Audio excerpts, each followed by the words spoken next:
con ese servicio público que se encuentra, cómo robustecer las capacidades, los conocimientos, ese músculo de acción para poder mover acciones de política pública. Y ustedes son las instituciones nacionales de derechos humanos, son quienes muchas veces reciben también las recomendaciones que nos dejan procesos tan robustos como los exámenes periódicos universales y también los informes nacionales voluntarios de los países.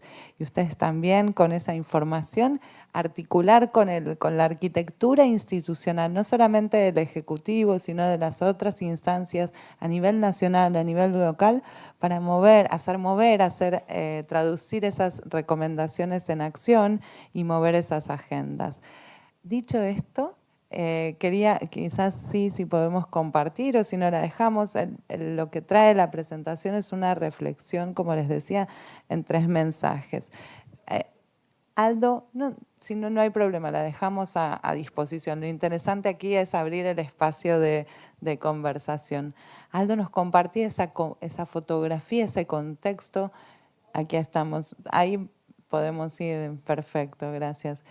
Aldo nos compartía algunos de los datos, no me voy a quedar ahí, porque nos comparte cuál es ese contexto actual de nuestra América Latina y el Caribe.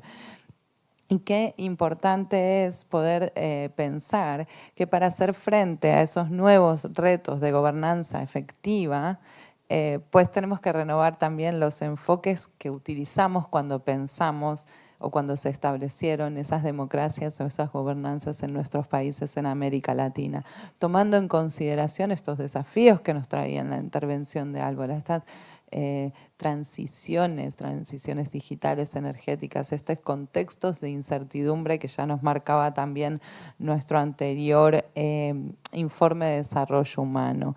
Cuando Aldo comparte las notas del estado de situación de nuestra región en torno a la polarización, ahí uno respira y celebra espacios como este, ¿verdad?, donde la esfera pública por momentos parece cada vez achicarse más, encontrarnos para construir colaborativamente se hace urgente para poder incidir y transformar en esos escenarios. El 2024 y el 2025 se celebran en nuestra región, se están celebrando, algunos ya van a acontecer en este mes y en el próximo, lo conversábamos mientras tomábamos la fotografía. 21 procesos electorales en 19 países y territorios de nuestra región. Esto significa que más de 400 millones de personas estarán habilitadas para votar en los próximos 48 meses. Y aunque también tenemos retos de que lo podemos seguir, si podemos ir a la que sigue, la participación de las mujeres en los procesos de toma de decisiones públicas rondan el 30% de la región, solo el 15% de las alcaldes de América Latina son mujeres. Alcaldesas. Entonces seguimos teniendo retos y cerramos los ojos y miramos nuestras arquitecturas institucionales en las defensorías o las instituciones nacionales de derechos humanos y lo mismo en el sector de justicia. Y también, lo mencionaba Jan en su intervención a la mañana, América Latina soporta desde hace tiempo las tasas más elevadas del mundo en delitos, las expresiones de las violencias. Podemos hablar de homicidios, de delitos de género. Con solo el 9% de la población mundial, la región registra el 33% de los homicidios del mundo y tiene 17 de los 20 países con las tasas de homicidios más elevadas. Ahora, esto sumado que en el 2023 la violencia contra los defensores de derechos humanos estuvo particularmente dirigida a quienes defienden el medio ambiente, el territorio y a personas con liderazgos transformacionales del mundo indígena y afrodescendiente. Miren, todo esto para pensar cómo podemos hacer las cosas diferentes basados en las evidencias. Aquí les cuento que en el espacio regional hicimos un análisis de más de 1.300 recomendaciones de EPU en 3 países de la región del ciclo anterior y arrojó que las recomendaciones de la población destacada, o sea, la priorizada, se encontraban mujeres y niñas en un 26%, infancia y adolescencia en un 15%, pueblos indígenas, grupos afros en un 20% y migrantes o personas en calidad de movilidad. Defensores de derechos humanos y periodistas, todo el resto del porcentaje. Y que las instituciones destinatarias de las principales recomendaciones recaía claramente en el Ejecutivo, con un 65%, en el Legislativo con un 12% de las recomendaciones y en la Fiscalía. Entonces, este 2024 también nos toca pensar que hay un nuevo ciclo de examen periódico universal. Y tenemos a México, Chile, Uruguay, República Dominicana, Costa Rica, que se preparan para el proceso de examen periódico universal. Y también tenemos a Argentina, a Costa Rica y a México que se preparan para el reporte nacional voluntario. Y estos son momentums. Entonces estamos en un momento y estamos juntos en Santa Cruz de la Sierra y nos espera una tarde de trabajo para pensar en clave de justicia ambiental. Ahora pasamos a la siguiente, por favor. Y para pensarlo juntos, desde aquí, carta de navegación para anticipar y prevenir. Para pensarlo juntos, ahí, soluciones integradas para anticipar y prevenir basadas en evidencias. Exploremos el caso Bolivia. ¿Me acompañan? Que lo vamos a hacer con... Miren, este extracto, que no se ve bien, pero no se preocupen, que se los vamos a dejar, esta es como una carta de navegación para anticipar y prevenir y para prepararnos como instituciones para mejorar la calidad de la respuesta a la ciudadanía. Esto está sacado del Policy Note global de justicia ambiental que tiene el PNUD. Pero nos vamos a quedar ahí, nos vamos a quedar en las experiencias desde los países y explorar un poco el caso boliviano. Aquí a nivel global nos marcan, claro, la participación inclusiva y ampliación de la esfera pública. Algunos a la aceleración de los marcos normativos en las intervenciones de las mañanas, Escazú también lo tiene, es América Latina, tenemos que seguir moviendo la agenda de las constituciones, las legislaciones, las resoluciones a nivel ministerial, la jurisprudencia en materia de justicia que la tenemos de este lado, acelerar esas transformaciones urgentes en el contexto digital. Pero miren aquellos que señalé, que resalté. Cuando digo miren no es literal, porque sé que está chiquito, pero ahí vamos, yo les cuento y esto queda a disposición. Evidencias para la acción, para poder priorizar zonas geográficas, grupos poblacionales, para poder direccionar y priorizar acciones de política pública. Transformaciones institucionales, repensando los servicios públicos, servicios centrados en las personas y cómo robustecer las capacidades de las instituciones nacionales de derechos humanos para poder seguir potenciando una labor que ustedes hacen desde hace muchísimos años, que es estar siempre alertas, con sistemas de alerta temprana para poder prevenir y anticipar la gestión de la conflictibilidad. Luego, hay más, no me voy a detener, vamos a pasar a la próxima. ¿Por qué? Y aquí también aprendimos muchísimo de la experiencia boliviana a conceptualizar. ¿De qué hablamos cuando hablamos de justicia ambiental? Tenemos documentos de organismos internacionales, de consensos, tenemos un derecho humano consagrado desde el año pasado, pero miren, aquí hay un ejercicio donde justicia ambiental, también cómo se entienden las cosmovisiones andinas. ¿Qué tenemos en el acuerdo de Escazú? ¿Cuáles son esos principios ambientales relevantes de prevención, de cuidar al planeta, la naturaleza, el agua, pero que tenga una mirada integrada desde la perspectiva de género, que no deje nadie atrás? Entonces, esto queda aquí, me queda muy poquito tiempo y quiero compartir, vamos a la siguiente, porque aquí, miren, les decía, esto aprendimos del caso de Bolivia. ¿Y qué quiero resaltar? Tenemos una iniciativa que se concentró en los salares bolivianos de Pastos Grandes, Uyuni y Copaiza, una zona que alberga los mayores recursos de litio del mundo. Estos salares no solo son una fuente vital de este valioso recurso, sino también un terreno fértil para la innovación y la cooperación internacional. El informe nuevo de desarrollo humano nos invita a fortalecer la cooperación para romper el bloqueo al desarrollo. Y ustedes están haciendo esto durante este taller y las mesas que le esperan.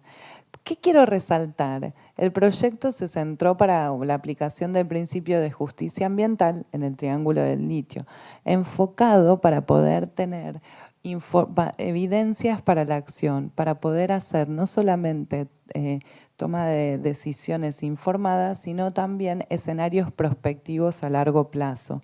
Pero ¿qué es lo que nos interesa compartir hoy con ustedes? Uno, ¿cómo se piensa desde las evidencias la posibilidad de tener mejoras de la calidad de los sistemas de gestión de denuncias? Van a compartir hoy también la experiencia de Bolivia, que se aparece el sistema y el registro de recepción de denuncias como un mecanismo transparente para que las comunidades y los interesados puedan informar sobre los problemas que están aconteciendo, pero también para poder tener información para hacer análisis y esto de gestión y escenarios prospectivos.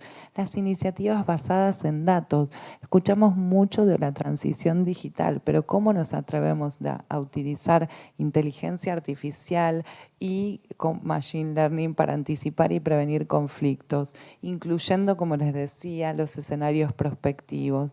¿Cómo aseguramos que se amplía la esfera de la participación inclusiva, generando plataformas de gobernanza y acuerdos de multipartitos para garantizar los derechos humanos y medioambientales en la toma de decisiones sobre las industrias extractivas, a través de diálogos inclusivos, a través de participación y co-construcción de soluciones?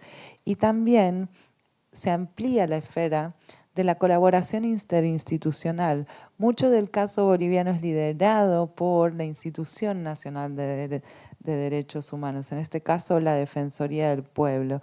Pero el objetivo que está detrás es impulsar este nuevo modelo de gobernanza anticipativo, preventivo y efectivo para poder alcanzar soluciones integradas de desarrollo con respecto a los derechos humanos. ¿Por qué traigo la experiencia de Bolivia en la gestión de los salares de litio como un ejemplo inspirador? Porque también está siendo aplicado en el intercambio de conocimiento entre pares, entre otros países. Entonces, hoy, potenciar ese conocimiento, esas soluciones y esos aprendizajes.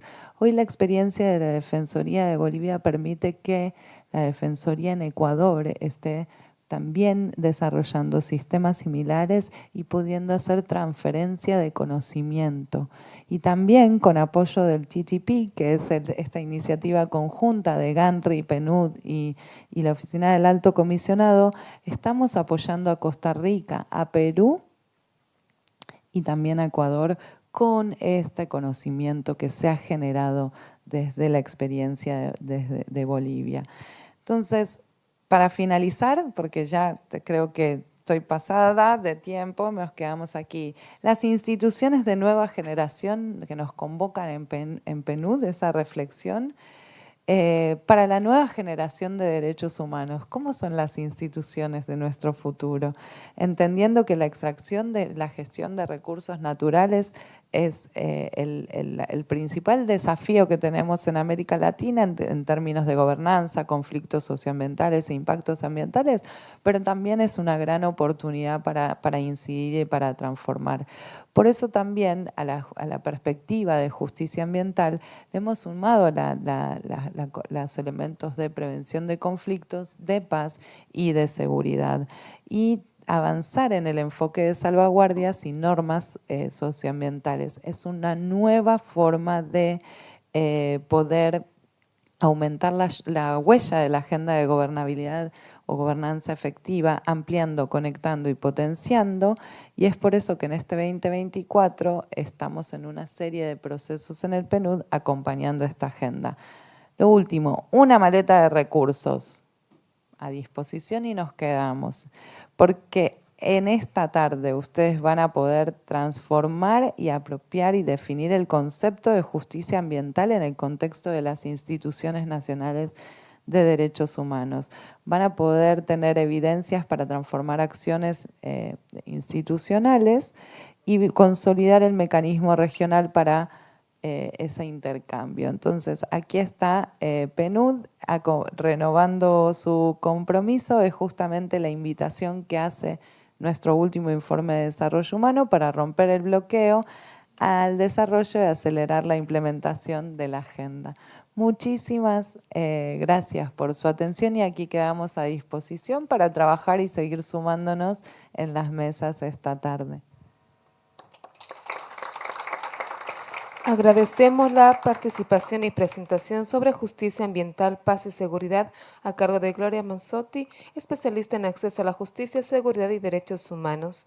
Y mencionarles, por favor, que se les ha pasado unas fichas para que podamos realizar las preguntas a cualquiera de los expositores al finalizar la jornada. Vamos a invitar a continuación a través de la conexión virtual a Damaris Vargas, la presentación de la aplicación de justicia ambiental en el marco de los derechos humanos. Damaris Vargas es magistrada de la Corte Suprema de Justicia de Costa Rica y coordinadora de la Comisión de Gestión Ambiental Institucional, doctorada en Derecho Comercial, Procesal y Civil de la Cátedra Libre de Derecho del Programa Interamericano de Capacitación Jurídica sobre el Estado de Derecho Ambiental, especialista en Justicia Constitucional por parte de la Universidad de Castilla-La Mancha, magistrada de la Sala Primera de la Corte Suprema de Justicia y profesora universitaria en la Escuela Libre de Derecho. Verificamos conexión, por favor. Mencionamos que ella hará la presentación sobre aplicación de la justicia ambiental en el marco de los derechos humanos. Aguardamos un momento, por favor, para revisar la conexión.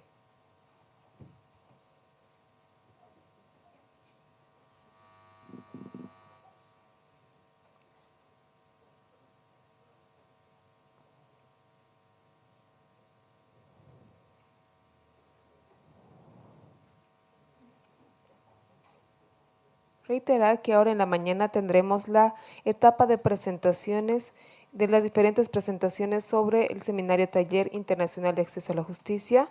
Ahora sí, adelante por favor, Damaris.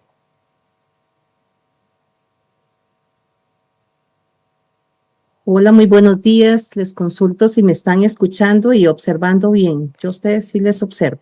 Te escuchamos, pero todavía no te vemos. La cámara está cerrada. Ok. No tengo opción a la cámara.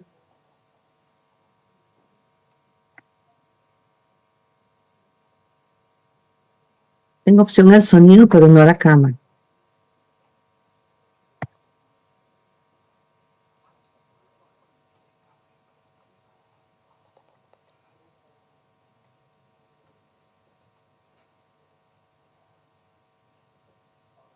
Ahora sí, creo que estamos conectando ya la cámara, por favor.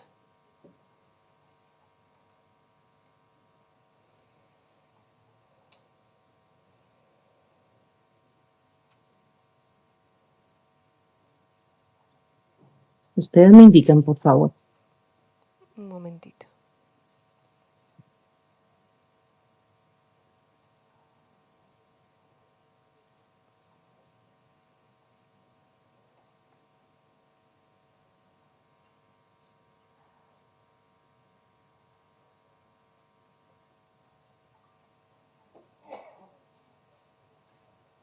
Yo quería compartirles una presentación. ¿Puedo hacerlo de una vez? Sí, por favor. Puede compartirlo, puede compartirlo.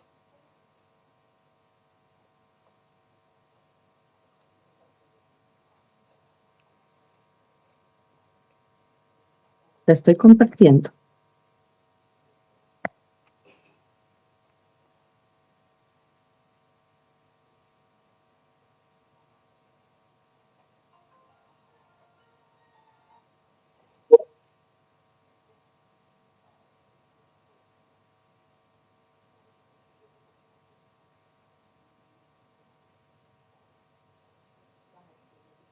Ustedes me indican, por favor, si la estoy compartiendo. Un momento, estamos verificando. Por favor, si pueden retransmitir la imagen a sala.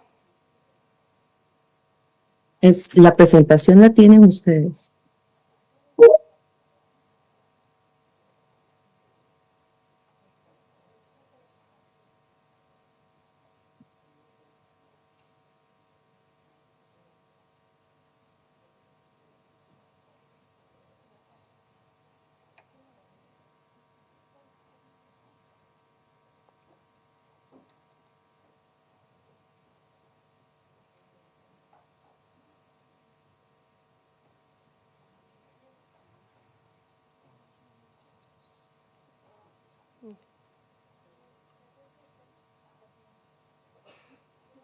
¿Sí?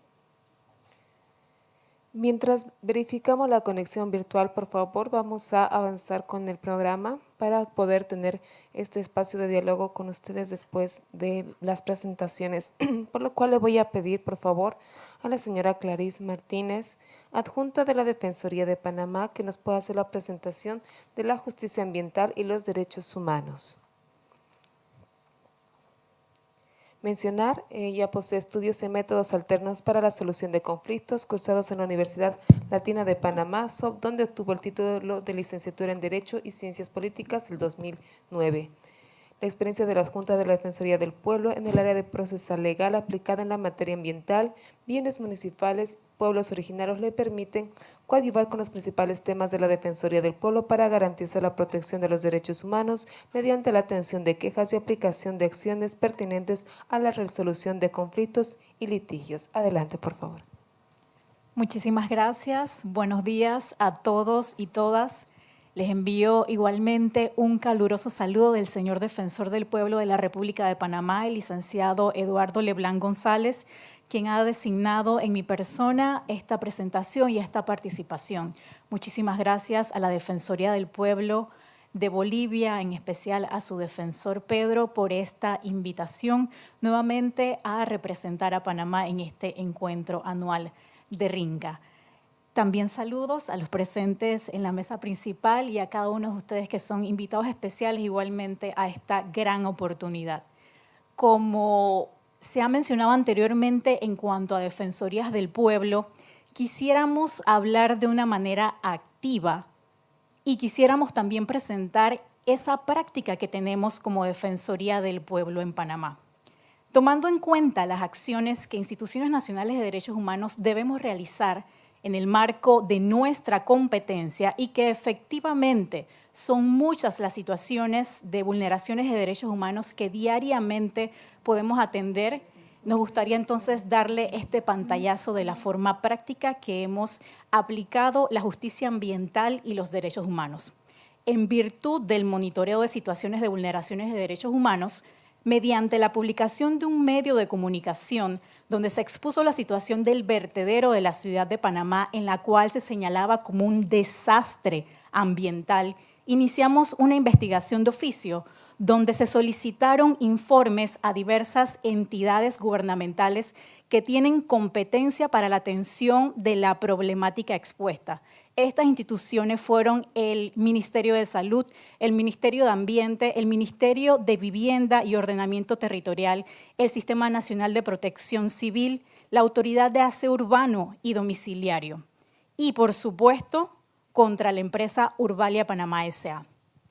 En cuanto al Ministerio de Ambiente, nos informó que se había realizado una inspección de oficio por el desborde de lagunas de lixiviados del relleno sanitario llamado Cerro Patacón, donde efectivamente se evidencia que existe un deslave ocasionado que el material sólido, basura y cobertura se desplazó hacia la laguna de manejo de lixiviados, ocurriendo estos hechos de manera reiterativa en años anteriores. Eso en cuanto al Ministerio de Ambiente.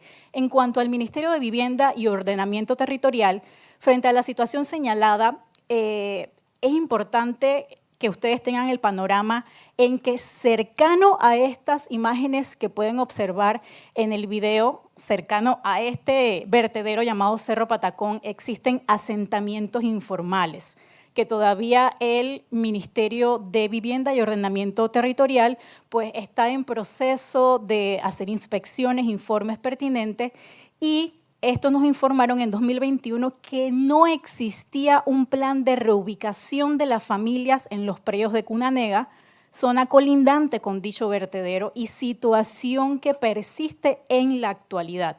Además de esta llamado Cunanega, asentamiento informal que les menciono, también existen varias barriadas entre 3 a 4 kilómetros de distancia que se ven afectadas por la comunicación y son barriadas que están en constante crecimiento, además de escuela, centro comercial y diferentes localidades alrededor de esta área. En cuanto al Ministerio de Salud, este presentó un informe sobre todas las morbilidades con las que contó la población aledaña cercana al vertedero de Cerro Patacón, reflejándose diversas y graves afectaciones de salud. En cuanto a la Autoridad de Aseo Urbano y Domiciliario, estos informaron que realizaron un informe técnico en las cuales se establecieron los incumplimientos por parte de la empresa Urbalia Panamá S.A. y se expuso la carencia de capacidad técnica por parte de dicha empresa, lo cual tiene un efecto e impacto negativo a los alrededores que les mencioné del relleno a ejercer presiones ambientales y sociales que continúan acumulándose, las cuales solo podrán ser compensadas a largo plazo, afectando significativamente la calidad del sitio y sus aledaños. En cuanto al Sistema Nacional de Protección Civil, SINAPROC, recomendó mediante un informe técnico cumplir con la adecuación y manejo ambiental y el desarrollo a corto plazo de una estrategia de corrección a la situación actual de relleno sanitario. Urbalia Panamá, la empresa en situación, señaló que habían implementado medidas en base a sus procedimientos de emergencia por el desprendimiento del material. Frente a los hechos señalados, la empresa, sus representantes legales y todas las personas vinculadas establecieron que sí hubo el hecho ocurrido en el cual se desplazó el material mencionado de desecho fuera del área establecida y además en el contrato de concesión con el Estado, incumpliendo con el contrato, causando un daño ambiental y social en los alrededores de relleno sanitario. Urbalia, que se enfrenta a procesos administrativos de multas por incumplimiento al contrato, incurrió en el manejo inadecuado de los líquidos contaminantes generados en el relleno, la cobertura de los desechos, los taludes, los malos olores, incendios concurrentes y construcción de infraestructuras sin permiso. El 11 de abril, por su parte, el Gobierno Nacional, el 11 de abril del 2023, informó que se declaró el estado de emergencia ambiental en Cerro Patacón, el mayor vertedero del país, para tratar de mitigar el desastre ecológico ocasionado por el mal manejo de la basura y la mala gestión de la empresa que lo operaba. En esta línea de acontecimientos mencionados contra estas instituciones, ministerios y la empresa, las acciones de la Defensoría del Pueblo a mencionar. Ustedes veían imágenes del señor Defensor del Pueblo, además del Director Nacional de Asuntos Ambientales, y nosotros, al ser el ente nacional de rector y garante de los derechos humanos, ejerciendo las facultades constitucionales y legales que nos faculta la ley, presentamos una denuncia penal en contra de la empresa Urbalia Panamá S.A. y quienes resultasen vinculados en el delito contra los recursos naturales y contra la salud pública. Estamos hablando de un impacto de toxicidad del vertedero que alcanza unas 9.000 hectáreas según estudios ambientales presentados. Actualmente, la Defensoría del Pueblo de Panamá ha dado seguimiento a este proceso penal, en la cual, por gestión realizada exactamente la semana pasada, pudimos saber de parte de la Fiscalía Superior Especializada en Asuntos Civiles, Agrarios y de Familia, que se conoció por parte del Ministerio Público que se encuentran examinando cada una de las pruebas presentadas al proceso por parte de los ministerios e instituciones que les mencioné. De igual manera, es importante señalar que en estos momentos se lleva a cabo un proceso arbitral en derecho propuesto por la empresa Urbalia Panamá contra el Estado panameño. En la actualidad, la situación del vertedero de Cerro Patacón genera recientemente y casi a diario en esta temporada que estamos en verano, incendios. Se han estado mitigando por parte de la Autoridad de Aseo Urbano y Domiciliario, por supuesto los bomberos de Panamá, pero eso ha afectado a la ciudad en general, porque sabemos que estamos en una temporada que el cambio climático genera que los veranos sean más calientes de lo habitual, igualmente los inviernos más fuertes. Entonces, en este caso, ese vertedero se ha incendiado en reiteradas ocasiones. Así es que con las imágenes graves y contundentes que les presenté, igualmente con el recorrido que hizo el señor Defensor del Pueblo a realizar esta denuncia, nosotros podemos corroborar que en cuanto a la acción, nosotros nos hemos mantenido monitoreando tanto en este vertedero como en otros que se encuentran en las provincias de nuestro país, porque en el año 2021 habían alrededor de 63 vertederos a nivel nacional, todos a cielo abierto. Ya vamos por alrededor de 82 vertederos manejados de esa manera, no con esta magnitud en cuanto a hectáreas, pero con ese mal manejo, y si se les exige, se las pregunta, siempre hacemos ese recorrido a través de nuestras oficinas regionales a nivel nacional y nuestros oficiales de derechos humanos a través del plan de acompañamiento ciudadano que constantemente están vigilantes de la situación, que presenten las autoridades y las empresas los planes de manejo en compañía y de manera integral con las instituciones como por ejemplo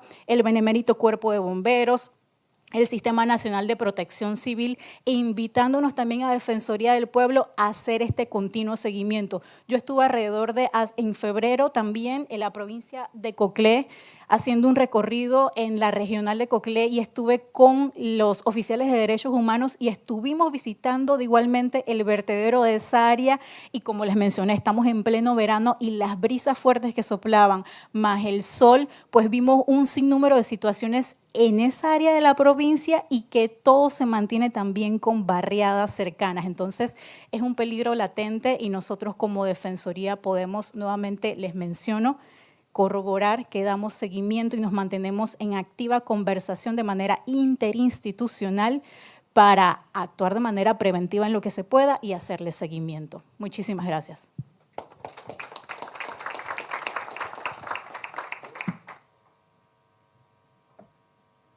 Reiterar que vamos a tener un espacio de preguntas sobre las presentaciones realizadas que les pueden hacer a través de las fichas de control. Vamos a pedir, por favor, si podemos retomar la conexión con Damaris Vargas. Ella presentará, ella hará una presentación sobre la aplicación de justicia ambiental en el marco de los derechos humanos. Ahora sí, Damaris, adelante, por favor. Muy buenos días para todos y todas. Es un honor para mí poder participar en este encuentro anual de RINCA. Para ustedes, o sea, su estado es para nosotros un ejemplo a seguir en algunos de los temas ambientales, y nos gustaría compartir algunas ideas de nuestras experiencias. No sé si ya se está compartiendo la presentación. Sí, se está compartiendo. Adelante, por favor. Ok. Es para poder darle seguimiento porque yo no la estoy observando desde aquí. ¿Ya lo podemos ver desde ya?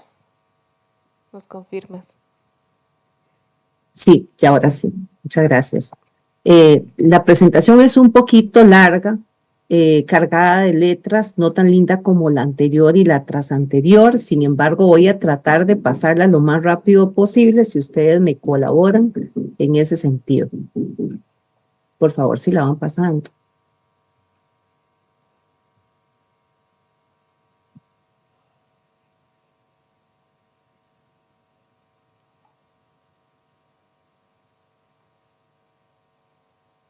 Voy a continuar. En primer orden, para nosotros es muy importante no solamente la participación de Costa Rica en este importante evento, sino también la participación que se esté dando a la judicatura en esta actividad, porque en algunas ocasiones no se da la relevancia que realmente tienen los poderes judiciales. Los organismos judiciales son parte esencial de los actores en este tema y tiene que haber una coordinación interinstitucional entre los diferentes poderes de cada uno de los estados, sino también a nivel de los diferentes países, porque las experiencias que tenemos son básicamente las mismas. Uno de los ejemplos que estoy señalando ahí es el estado actual del Acuerdo de Escazú. En el Acuerdo de Escazú tenemos primero países que han ratificado el acuerdo, lo están implementando, países que tienen pendiente la ratificación del acuerdo, como es el caso lamentable de Costa Rica, países que no han implementado el acuerdo porque está cuestionado de constitucionalidad y países que lo han declarado del todo inconstitucional por parte de los tribunales. ¿Por qué señalo este tema de entrada? Porque creo que el aporte de los poderes judiciales y de los organismos internacionales de justicia son fundamentales. Y cito en este caso la reciente resolución emitida por la Corte Interamericana de Derechos Humanos del 18 de octubre del 2023 en el caso de la Corporación Colectivo de Abogados versus Colombia, que va más allá en protección de defensores de derechos humanos en materia de ambiente, más allá del acuerdo de Escazú. Y estas resoluciones, por lo menos para el caso de Costa Rica, aunque no hayamos ratificado el acuerdo de Escazú, son vinculantes, son de aplicación obligatoria, es decir, ya tenemos inmersa toda esa normativa y lineamientos de la Corte Interamericana. Creo que en primer orden nosotros deberíamos tomar en cuenta los lineamientos que establece la OCDE sobre el tema del acceso a la justicia y por supuesto lo que es la justicia ambiental. Tenemos que repensar nuestros poderes judiciales, nuestros organismos judiciales en ciertos pilares que están centrados en las personas. Muchas veces hemos construido a través de los años nuestros organismos judiciales al margen de lo que es la ciudadanía y eso no puede ser porque va dirigido a solucionar todos los problemas que estos tienen. De forma tal que nos señala la OCDE algo fundamental y su primer pilar es el diseño y prestación de servicios que estén centrados en las personas. Siempre tenemos que tratar de buscar solución a sus conflictos. Un segundo pilar que nos señala en tema de la justicia ambiental son los facilitadores de la gobernanza e infraestructura. ¿A qué se refiere esto? A sistemas de justicia que sean accesibles y que aseguren las necesidades de justicia de los ciudadanos y que aborden de manera efectiva. Es necesario fomentar el acceso a la tecnología y los datos para la ciudadanía, para que ellos puedan tener un acceso efectivo a la justicia. Y algo fundamental que está señalado en el pilar 3 es el empoderamiento de las personas. Es decir, nosotros tenemos que fortalecer las capacidades de la ciudadanía, las capacidades de los poderes judiciales también en el acceso a la información, en el acceso a la justicia que tiene que ser material, no puede ser puramente formal. Es decir, tenemos que ir a las comunidades, estar a la par de las personas para poder escucharles y mejorar las respuestas que estamos dando. Y un último pilar que es la planificación, seguimiento y la rendición de cuentas. Necesitamos no rendir cuentas como a veces lo hacemos a lo interno de nuestras instituciones, sino salir a la ciudadanía y contarles cuál es la situación en que nosotros nos encontramos. Yo les traía algunos temas vinculados con lo que considero son tendencias consolidadas del derecho constitucional ambiental latinoamericano.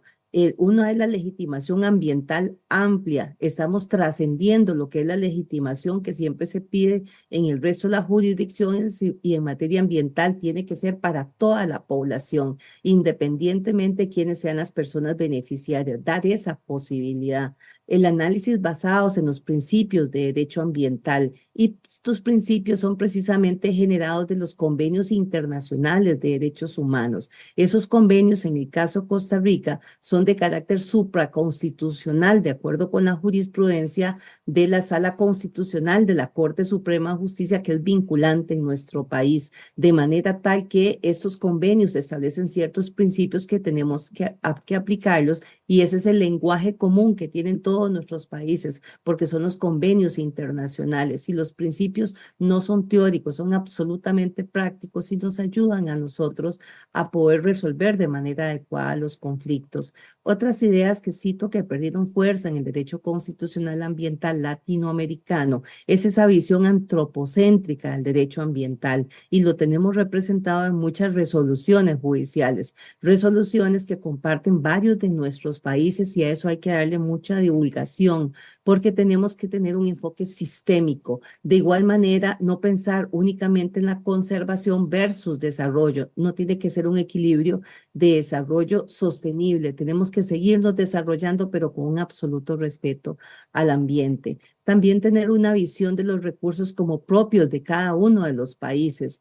Aquí hago referencia a la opinión consultiva 2317 de la responsabilidad transfronteriza. La Corte Interamericana nos da lineamientos a todos nuestros países de América para que tengamos que estar comunicándonos con los países vecinos a los cuales nuestros proyectos puedan afectar de una u otra manera, y la Corte va mucho más allá y establece cuáles son los patrones, cuáles son las métricas adecuadas. También igualdad de exigencias a los países en convenios internacionales.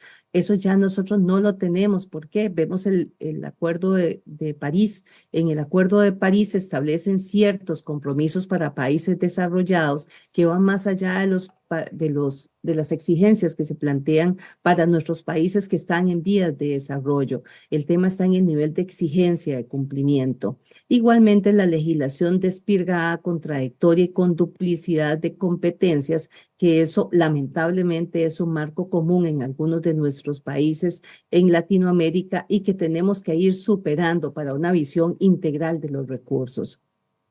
Igualmente se considera que perdieron fuerza en el derecho constitucional ambiental los resarcimientos indemnizatorios que invisibilizaron la restauración de los recursos naturales dañados. No voy a entrar en detalles, pero normalmente hace no muchos años, cuando se resolvían asuntos ambientales, la sanción era dar computadoras a la escuela del lugar, arreglar el camino. Nunca pensábamos en lo que era la reparación del recurso dañado, y ese es el enfoque que tiene que darse. En nuestro país, a partir de febrero del siguiente año, entrará en vigencia el Código Procesal Agrario, que incorpora un capítulo del proceso ambiental preferente, que como su nombre lo dice, no solamente tiene que darse preferencia en relación con los demás procesos que tramitamos en sede judicial, sino que además tiene que establecerse unas soluciones enfocadas a lo que es la reparación de los recursos respectivos. ¿Cuáles son las vías jurídicas más prometedoras del derecho constitucional ambiental latinoamericano que podríamos considerar? El carácter supraconstitucional de los convenios internacionales que hemos mencionado? Esos tienen cierta estabilidad, a diferencia de alguna normativa interna de los países que puede generar cambios y ser inclusive contradictoria con esos convenios internacionales. La visión global de los problemas ambientales, y algo fundamental en las personas juzgadoras es que cuando resolvemos procesos vinculados con lo ambiental tengamos una visión global, una visión planeta, no una visión local o nacional, porque los recursos en los que estamos trabajando en las resoluciones judiciales son recursos del planeta y van a impactar de una u otra manera los diferentes países, además del enfoque sistémico que debemos tener de los recursos. Hay algunos aspectos que quisiera mencionar en relación con esto, aprovechar esta oportunidad antes de que se me acaben los minutos que me asignaron, y es la existencia de la Cumbre Judicial Iberoamericana. Muchas de las personas que están integrando este importante foro de la RIMCA tiene conocimiento de ello, pero quizás otras no desconozco, que es la Cumbre Judicial Iberoamericana, que está integrada por los poderes judiciales de América Latina, España y Portugal. Está representada por los presidentes o las presidentas de las cortes y algunos magistrados y magistradas para enfocar algunos temas que son comunes y prioritarios. Uno de ellos es precisamente el ambiental. Entonces existe una comisión de justicia medioambiental dentro de esos. En estos momentos esa comisión está integrada por Argentina, Panamá, Brasil, Paraguay, España, República Dominicana y Costa Rica, que la está coordinando en estos momentos. El que estén integrados esos países no significa que únicamente ellos participan, sino que estamos trabajando en aspectos que den valor a la justicia, al acceso a la justicia ambiental en los países de Iberoamérica en general. Uno de ellos es un documento que quisiera compartírselos en caso que no lo tengan, que son los principios jurídicos medioambientales medioambientales para el desarrollo ecológicamente sustentable. Ese documento se aprobó en cumbre en el 2018 y sirve de herramienta fundamental para las personas juzgadoras y magistradas, ministros que conocen de asuntos ambientales. Nosotros lo estamos actualizando precisamente con algunos instrumentos como el acuerdo de Escazú, que quedó por fuera porque no estaba aprobado para ese momento. También estamos trabajando en el fortalecimiento de competencias en litigios climáticos, la incorporación de la temática indígena ambiental y los derechos de las y los defensores de los derechos humanos ambientales. ¿Por qué eso es tan importante? Porque muchos de los litigios que se tramitan en nuestros países son comunes en relación con otros países, especialmente Latinoamérica, Iberoamérica en general, y tenemos que tratarlo con especial prioridad. Y lo ambiental no puede nunca separarse de la temática indígena porque son los guardianes del bosque y ese es un aspecto general para todos nuestros países, no solamente para el caso de Costa Rica o para el caso de Bolivia.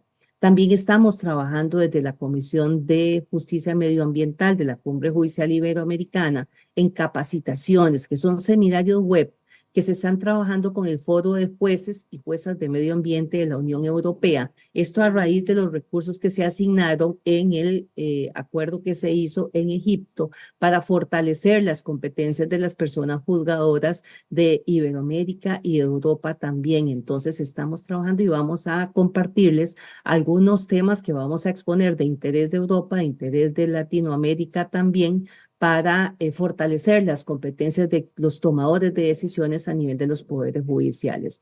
También fortalecer las capacidades humanas en el tema ambiental. En esto nos está colaborando el Poder Judicial de la República Dominicana, que forma parte de la Comisión de Justicia Medioambiental y que precisamente hoy en Brasil se está celebrando el primer encuentro de la Cumbre Judicial Iberoamericana y la presentación de la parte ambiental será el día de mañana para invitar a todos los países de Iberoamérica a sumarse a esas actividades de capacitación y también otros cursos de capacitación sobre la aplicación del Acuerdo de Escazú y la justiciabilidad de los tratados de cambio climático. Concretamente me refiero al Acuerdo de Escazú. Otro tema fundamental que estamos trabajando y creo que tenemos que sumarnos a ellos también, su país, Bolivia, puede darnos muchísimos aportes y esperamos que nosotros también desde nuestros países, es en la publicidad de las resoluciones judiciales. Entonces, con el PENUMA estamos trabajando en el portal de jurisprudencia ambiental que ya existe. Nuestro representante es Antonio Benjamin para que haga esos enlaces, porque este portal de jurisprudencia ambiental que ya existe tiene mucha jurisprudencia de Europa, pero no está tan fortalecido con fallos fundamentales que han dado nuestros países en Iberoamérica en la parte ambiental y que puede contribuir al diálogo entre los países. Ahora, muy rápidamente en los últimos minutos que me quedan, ¿cuál es la situación de Costa Rica? Costa Rica estamos trabajando en la política ambiental del Poder Judicial, que no puede trabajarse separada de la política de acceso a la justicia de los pueblos indígenas de Costa Rica, que estamos desarrollando de acuerdo con los altos estándares internacionales de derechos humanos,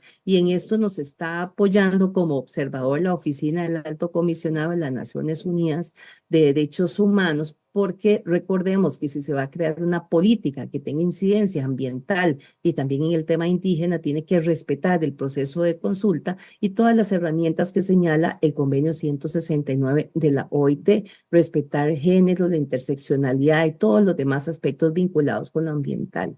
Entonces, este es una experiencia que estamos desarrollando en Costa Rica que nos encantaría compartir con ustedes. Hemos observado los desarrollos que ha hecho no solamente Bolivia con su Estado plurinacional, sino también otros países que han tenido experiencia en estos temas para poder elaborar un instrumento que pueda servirnos a nosotros para realmente garantizar el acceso a la justicia ambiental de los pueblos indígenas y todas las poblaciones en situación de vulnerabilidad en general. Un aspecto esencial que también creo importante mencionarles son las evaluaciones de desempeño ambiental que está haciendo la OCDE y que lo está haciendo precisamente en Chile y en algunos de sus países asociados, y eso se desarrolla basados en indicadores ambientales que ellos señalan que sean confiables, de manera tal que se pueda comparar la situación que se expone, que estaba escuchando la de Panamá, es bastante grave, la de Costa Rica no queda muy lejos también, para poder hacer comparativos entre países de la OCDE y países fuera de la OCDE también que sean representativos, para buscar soluciones en relación con esto. Está el indicador de la huella ecológica, de la huella carbono, de la huella hídrica, de indicador de la huella social, que es todavía más compleja, el impacto que esos indicadores tienen en la sostenibilidad ambiental y los indicadores concretamente que desarrollamos en Costa Rica, que es el plan de gestión ambiental institucional entre los diferentes países, las capacitaciones, el fortalecimiento de competencias que se están ofreciendo y que también están a disposición de ustedes en las diferentes temáticas que se señalan ahí. Y básicamente sería esta mi presentación, comentarles que en el caso del Poder Judicial de Costa Rica es un poquito complejo, a diferencia de otros poderes judiciales. Nosotros tenemos en el seno a la judicatura, pero además dentro del Poder Judicial tenemos a la Fiscalía General, que tiene una Fiscalía Agraria y Ambiental, tenemos un organismo de investigación judicial, que es una policía técnico-científica, que tiene una unidad ambiental especializada. Además, tenemos la defensa pública para las poblaciones en situación de vulnerabilidad, que es un servicio gratuito y especializado, y todo un ámbito administrativo que nos da soporte, de forma tal que todos estos aspectos contribuyen a que trabajemos de manera integrada, pero enfocados a lo que es la justicia ambiental, con un escenario para el diseño, las directrices de implementación basados en la Declaración Mundial sobre el Estado de Derecho Ambiental de la UICN del 2016, que enfatiza mucho en el fortalecimiento del Estado del Derecho Ambiental, también en la rendición de cuentas.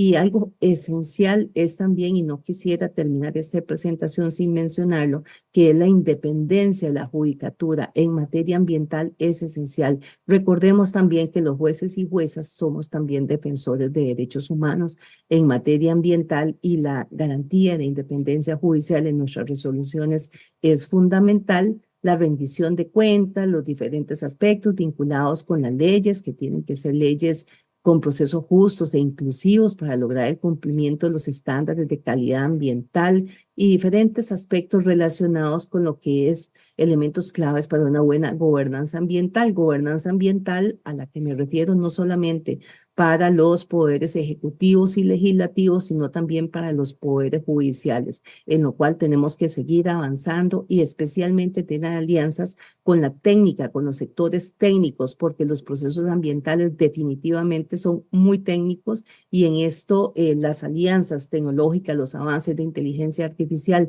que ya estamos haciendo entre los diferentes poderes judiciales de los países tienen que quedar en evidencia porque nuestras resoluciones ambientales no son iguales que las otras sentencias que se dictan en otras materias. Es decir, tiene que tener una proyección, una garantía de su ejecución, porque a veces se emiten sentencias muy buenas, pero son inejecutables. En materia ambiental, tenemos que garantizar especialmente la restauración del recurso en forma íntegra, en la medida de lo científicamente posible. Así que el diálogo entre cortes es fundamental, de ahí que celebro y agradezco muchísimo la participación que se me ha dado en este importante foro de la RIMCA y les felicito a los organizadores porque hasta el momento las presentaciones que he escuchado han sido extraordinarias. Muchas gracias.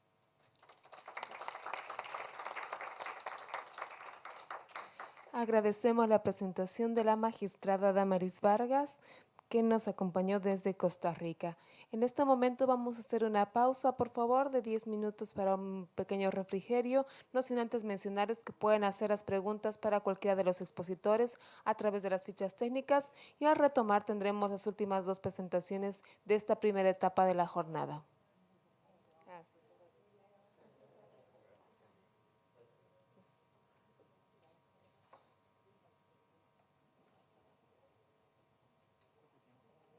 Minutos.